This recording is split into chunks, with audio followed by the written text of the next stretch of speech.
Hey, it's Mark's watching MTC Media. So, a couple days ago, the Washington Wizards acquired Cam Whitmore.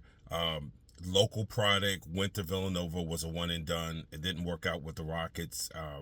Probably the most damning thing about the Rockets stay was when the Rockets and Phoenix Suns decided to have a deal for Kevin Durant.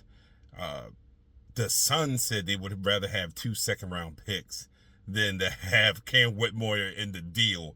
So that kind of tells you where they are right now. Whitmore, I think one of the things that really came out of Houston is, you have Udoka, who is a defense guy, tough guy, wants you to play a certain way, and it just didn't work. And a lot of times for young guys in this league, when you're a lottery pick and things aren't working out for you, one of the ways to turn things around is on the defensive end. It's on the boards. It's being a facilitator. It's getting out of this world of thinking that you're going to come into the league and average 20 and you're going to be a star because you were a lottery pick, or a star on offense because you were a lottery pick. It's a level of professional immaturity.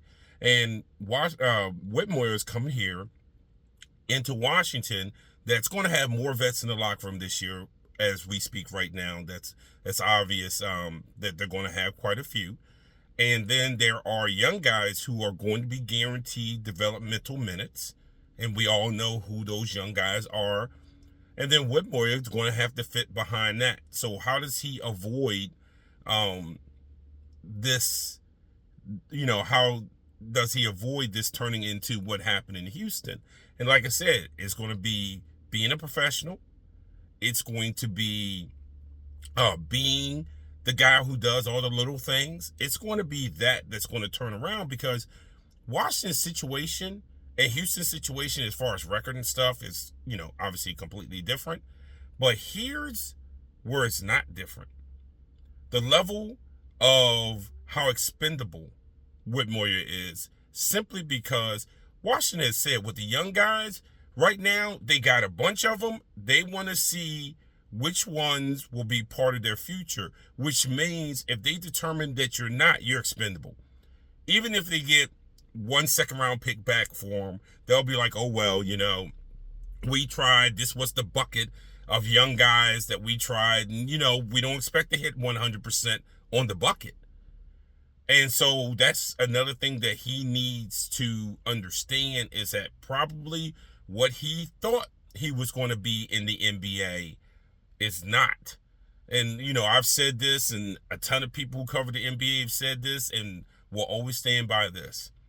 99% of the NBA are role players. It's always been that way. This is not a generational thing. It's always been that way. The difference between the NBA I grew up with in the late 70s and the 80s and the NBA that's now is the role players in today's NBA are better. Better in the sense of what the amount of things that they can do and at what clip they can do those things. So this is going to be tough for him. New organization, back home, but he's going to have to realize that he's the one that's going to have to change.